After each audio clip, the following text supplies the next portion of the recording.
Hey guys, remember to check out our Saber Shop Fantasy Sabers. It's the first link in the description. Today's video is a bit different to usual. Sand, Anakin's greatest enemy during his lifetime. Today we are going to explore the fictitious, and this really is fictitious because I couldn't see it ever happening, but what if Anakin liked sand? Let's begin today's story during the early years of Anakin's life. Growing up on Tatooine, Anakin had a special love for sand. Being surrounded by it all day, he spent hours playing in the desert and bonding over sand with his friends. The coarse grains from Tatooine were his favorite, but sometimes different shops in his village would have other planets' sand in display jars, and Anakin loved it. However, when he became a Jedi, his passion for sand dwindled. He didn't have time for it anymore. He was traversing the galaxy with Obi-Wan, learning everything there was to know about the Force. But when he was assigned to protect Padme Amidala, everything changed. His mission took him back to Tatooine, where he remembered the beauty of his childhood. Discovering that his mother had been murdered, everything was put into perspective until one moment, he was standing in the dune sands, staring out at the twin suns. His mother had always facilitated his love for sand growing up, and he felt like it was the Force calling to him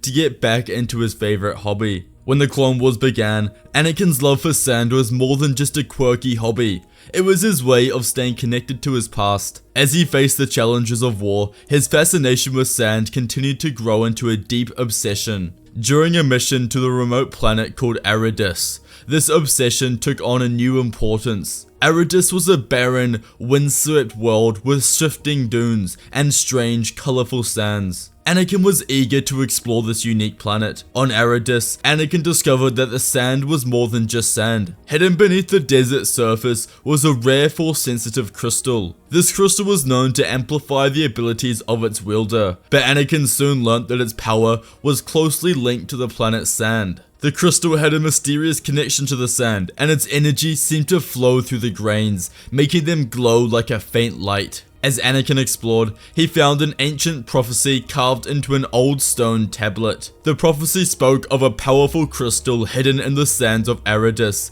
saying that only one who could truly understand and respect the sand could unlock the crystal's full potential. This prophecy intrigued Anakin. It suggested that the crystal's true power could only be accessed by someone who had a deep connection with the sand, someone who could feel their balance and energy. Determined to uncover the truth, Anakin began a journey of self-discovery on Arrakis. He spent hours studying the different types of sand, noting their colors, textures, and how they interacted with the crystal's energy. He learned that the sand of Arrakis had their own unique qualities and that they played a crucial role in the crystal's power. The more he learned, the more he realized that his love for sand was not just a quirk, but a key to unlocking the crystal's potential. Through his exploration and study, Anakin discovered that the crystal could enhance his Force abilities in ways that he had never imagined. It was not just about controlling the sand, but understanding its essence and harnessing its energy to amplify his powers. He was able to interfuse the crystal into his lightsaber. It acted as a type of kyber,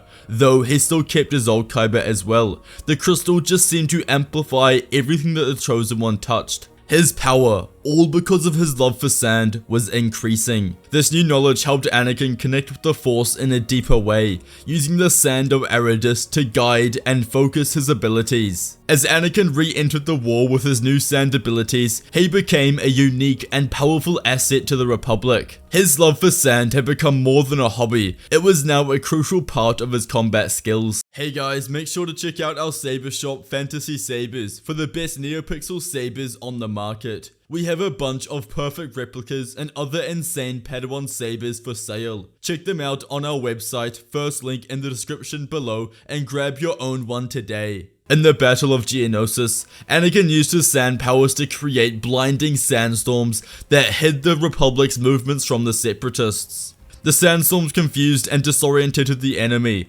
giving the Republic troops a huge advantage. In the Battle of Ryloth, Anakin shaped sand into huge barriers that protected his squad from blaster fire. The sand walls absorbed the impact of enemy shots, allowing his troops to advance safely. During the siege of Umbara, Anakin's ability to control sand helped him to create quicksand traps that trapped enemy droids and slowed their advance. His love for sand seemed strange to his apprentice apprentice Ahsoka, who was often puzzled as Anakin played with sand or talked about it. But despite her confusion, she saw how Anakin's sand skills were making a real difference in their battles. His abilities were not just for show, they were powerful tools that helped to turn the tide in several key fights. Ahsoka started to understand that Anakin's unusual passion for sand had actually become a strength, adding a unique edge to their efforts in the war. His love for sand had increased tenfold. Anakin was excited to share his new abilities with Ahsoka and the Jedi Council, hoping they would see the potential in the power of the sand. He demonstrated how he could create sandstorms and shape sand into barriers, thinking they would be impressed. However, the Jedi Council and many other Jedi in the Order were not impressed. They thought that Anakin's focus on sand was foolish and out of place in the middle of a serious war. They preferred traditional Jedi methods and saw his abilities as a distraction. Obi-Wan was also puzzled. He couldn't quite understand why Anakin was so obsessed with sand, especially when the galaxy was in such turmoil. But despite his confusion, he noticed that Anakin's sand powers seemed to be helping him in battles. Over the course of the following months, Anakin continued to use sand in the war and developed his techniques in different ways. Each battle showed how Anakin's sand skills were not just a quirky interest but a powerful tool that made a real difference. Even though Ahsoka and others didn't fully understand or agree with Anakin's methods, they had to admit that his sand abilities were proving useful and helping them win crucial battles. As the Clone Wars raged on, Anakin's love for sand grew stronger. He was known across the galaxy as the Chosen One who adored sand. At the Jedi Temple and during battles, stories spread about his quirky passion. Whenever Anakin was on a desert planet, he would organize impromptu sand sculpture competitions during breaks. He would create amazing sculptures of the Jedi and Sith, often using the sand to make giant, detailed figures. Local inhabitants and Jedi trainees would join in, trying to outdo his elaborate creations. These sand competitions became a source of fun and friendly rivalry. Anakin also got creative with sand-based gadgets. He invented a sandstorm projector that made many sandstorms to surprise his enemies, and a sand droid that walked around collecting sand. However, these gadgets often didn't work as planned.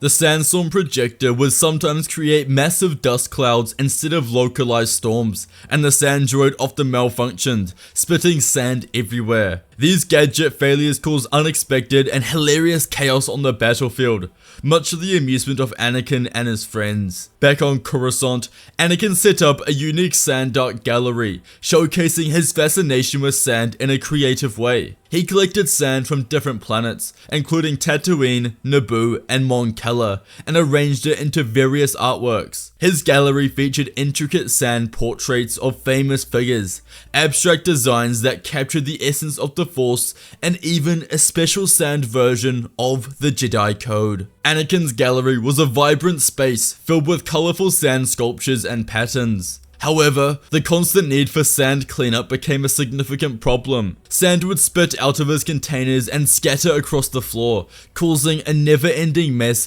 that drove Anakin's neighbors mad. Despite the chaos, the gallery became a quirky attraction, drawing visitors from all over who were intrigued by Anakin's unusual collection and artistic flair. People would come to marvel at his sand creations, making the gallery a popular, if somewhat troublesome, spot on Coruscant. Anakin quickly became famous across the galaxy for his love of sand, turning what seemed like a simple hobby into something big and unexpected. Stories spread of the Chosen One who adored sand so much that he would take bags of it wherever he went, even on the most dangerous missions. He started organizing sand-themed events like Sand Days, where the Jedi and clones would come together to build sandcastles during their downtime. He even created a sand version of his starfighter, complete with a tiny sand R2-D2, which he proudly displayed at his sand gallery on Coruscant. When on a mission, he would always take a moment to collect a jar of sand from any desert planet he visited,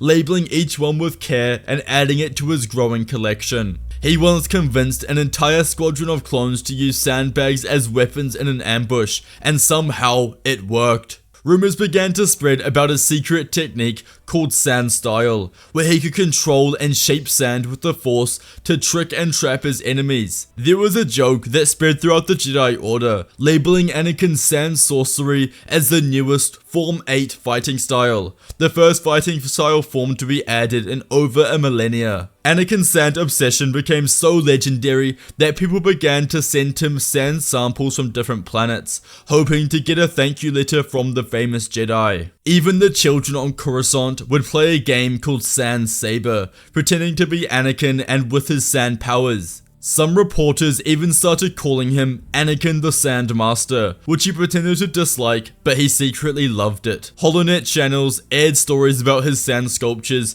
and some even tried to copy his sand art. People came from all over just to see Anakin's sand gallery and hear about his adventures with sand. His love for sand was known in every corner of the Republic, and it brought laughter, fun, and a bit of madness wherever he went. Anakin's fame as the Sandmaster reaches such a peak that he is invited to host the first ever intergalactic sand festival on the beaches of Scarif. Thousands of people from all over the galaxy gather to see Anakin's latest sand creations, compete in sandcastle contests, and attend workshops on sand combat techniques. Even Yoda and Mace Windu attend, curious to see what all of the fuss is about. The Sand Festival was supposed to be a light-hearted event, a fun distraction during the war. Anakin, excited to share his passion with the galaxy, invited everyone he could think of. Jedi, senators, and even clone troopers came to see what the fuss was about. The festival started with a sandcastle competition, and Anakin showed off his skills, creating towering sculptures of Jedi, starships, and even a massive portrait of the clone army made entirely of sand. But things quickly got out of hand. Anakin was full of energy, and he decided to use the Force to create a whirlwind of sand that danced around the festival grounds. The wind picked up, turning it into a mini sandstorm that sent people running and knocking over their tents and stands. Some visitors laughed and cheered, while others got sand in their eyes and hair, tripping over as they tried to escape. The chaos only seemed to make Anakin more excited. He saw it as proof that the sand was powerful and fun. He began creating even bigger sandstorms, shaping them into wild shapes like crate dragons and pod racers. Jedi Masters like Windu and Yoda looked on in disbelief, shaking their head as sand filled the air, wondering how Anakin had managed to turn a peaceful festival into a full-blown spectacle. But Anakin only grinned wider, convinced that more than ever that sand was the key to everything. From that day on, he became more passionate about his sandy adventures, perfecting his control over sandstorms and using them in battle. Word of his strange powers spread, and soon the whole galaxy knew that the Chosen One had a love for sand like none other. However, these reports and stories of Anakin only terrified Palpatine. He realized that Anakin's unusual bond with sand made him unpredictable, and he could no longer be underestimated. Anakin's love for sand had become a force to be reckoned with, and even the Dark Lord of the Sith began to worry about what the Sandmaster would do next. Sidious sets a trap on Jakku, a planet known for its endless desert and seas of sand. He sent a huge army of battle droids to invade, burning the deserts and scorching the sand dunes, destroying trillions of tiny grains of sand in a show of power. The desert blazed with fire and smoke, and the sky was filled with the sounds of war. Anakin was furious, and as per orders from the Jedi Council, he led the 501st Legion to defend the planet. Taking their fleet, they met the Separatists at the Sand Planet. They arrived in a flash, starfighter and gunships swooping down over the dunes. The clone troopers charged, blaster bolts flying, whilst droids swarmed across the sand like an unending tide. The battle was fierce and chaotic, with explosions shaking the ground and sandstorms whipped up by the fierce fighting. Anakin leaped from his starfighter and raced into the heart of the desert, using the Force to clear his path through the smoke and chaos. He knew that Sidious was here, waiting for him, hiding in the dunes. As he ran, he felt the sand beneath his feet and drew strength on it, letting the Force guide him. Then, in the heat of the hot battle, Anakin found him, Sidious. Anakin and Sidious faced each other in the burning desert of Jakku. Sidious attacked first, his eyes full of hate, sending bolts of dark lightning at Anakin. As Anakin raised sand with the Force, the sand was turned to glass. This shocked both users, but they continued fighting. The crystal inside Anakin's lightsaber, the special sand crystal that he had found on Aridus, seemed to hum with energy. Anakin moved swiftly, the sand around him swirling like a living thing, forming walls to block Sidious's attacks and whipping up into blinding clouds. Sidious snarled and struck with his red lightsaber, but Anakin was faster, more precise. Each time their lightsabers clashed, the sand crystal shone brighter, pushing back the darkness. Anakin felt the Force flowing through him, stronger than ever before, as if the desert itself was giving him strength. He used the sand to confuse Sidious, spinning it around him and blinding him with its sudden gusts. Sidious grew frustrated, his attacks becoming wild and desperate. Anakin saw his chance. He leaped forward, his lightsaber moving with speed and power, guided by the crystal's energy. With a final string, he struck Sidious's lightsaber aside and the sand crystal flared, sending a shockwave through the ground. Sidious stumbled, his balance lost, as Anakin pushed forward, his lightsaber cutting through the air and striking Sidious down. The Dark Lord fell to the ground, defeated at last. Anakin stood over him, the crystal in his saber glowing softly. He had won. With Palpatine's death, the war was over and peace was restored to the galaxy. Anakin decided it was time to step away from the battlefield and follow his true passion, sand. He set up the Intergalactic Sand Museum and Resort on Naboo with the help of Padme, who recently gave birth to their twins, Luke and Leia. It quickly became the most popular destination in the Republic, where visitors marveled at Anakin's incredible sand sculptures, from towering Jedi statues to tiny, detailed models of famous battles. He hosted sand sculpting contests where beings from all planets competed to build the most impressive sand creations, with Anakin always there to judge with a smile and a playful joke about grains of wisdom. His resort offered sand-based training camps where Jedi and tourists alike could learn to channel their inner strength through sand, building focus and balance by shaping dunes or meditating on the shifting sands of time. He even started offering sand therapy sessions, where visitors would bury their worries in the sand and leave feeling lighter and happier. The resort's restaurant became famous for its sand witches, while his gift shop sold sand trooper action figures and sand from famous planets, bottled up as souvenirs. Anakin's passion for sand spread across the galaxy, with children and adults alike coming together to learn his unique sand techniques, hoping to master the art of the perfect sand castle or the ultimate sand trick shot. The resort was filled with laughter, joy, and a love for the simple things in life. Anakin finally found his peace, surrounded by endless dunes, warm sun,